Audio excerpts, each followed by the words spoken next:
వచ్చింది, నువ్వు మంచి హీరో లెక్క ఉన్నావు, హెయిర్ స్టైల్ బాగుంది, భలే సన్నగా బాగున్నావు, అందంగా తెల్లగా ఉన్నావు, మంచి అమ్మాయి వస్తుంది అని చెప్తే నాకు అమ్మాయిలు దాంటీలో ఇష్టం అంటాడు. అంటే మీకన్నా ముందు ఎవరితోనైనా ఉన్నారా? అడిగాను, ఆ, నాకు ఆంటీలు అంటే ఇష్టం అంతే అన్నాడు. లేదు లేదు నువ్వు నిజం చెప్పు, ఆంటీలు అంటున్నావు కదా, ఆంటీ ఇష్టం అనలేదు ఆంటీలు అన్నావు కదా అంటే, అవును నాకు ఇది వరకు చాలా మంది ఉన్నారు అన్నాడు. నిజమా? నిజమే. నేను ఎంతో మంది అమ్మాయిని లవ్ చేసినాను. లవ్ చేసిన తర్వాత ప్రపోజ్ కూడా చేసినాను. ప్రపోజ్ చేసిన తర్వాత వాళ్ళు యాక్సెప్ట్ చేస్తారు బాగా. యాక్సెప్ట్ చేసిన తర్వాత చాటింగ్ 3 నెలలు బాగా చేస్తారు, 4వ నెలలో ఇంట్రెస్ట్ పోతుంది. ఇట్లా ఒక్క అమ్మాయి కాదు, ఒక 10 మంది అమ్మాయిల పైగానే. మీకు పోతుందా ఇంట్రెస్ట్ వాళ్ళకి పోతుందా?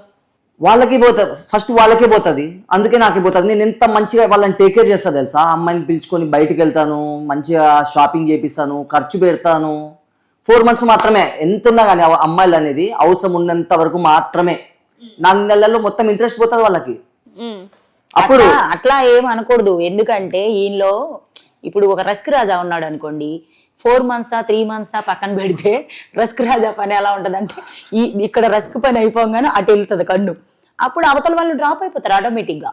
మంది అన్నప్పుడు మంది, ఇది రస్క్ రాజు మరి. అస్సలు లేదు నన్ను అమ్మాయిలు మొత్తం మోసం చేసినారు. ఎట్లా అంటే జస్ట్ 4 నెలలు మాత్రం ఇంట్రెస్ట్ బాగా చూపిస్తారు, డబ్బులు ఖర్చు పెట్టించుకుంటారు, ఇంకా వెళ్ళిపోతారు. ఇంకా లాస్ట్కి వచ్చేకల్లా నేను సావాలా ఇంకా. నీ అమ్మాయి ఏంద్ర, ఒక్క అమ్మాయి అయితే ఏం కాదు, ప్రతి అమ్మాయి ఇదేనా.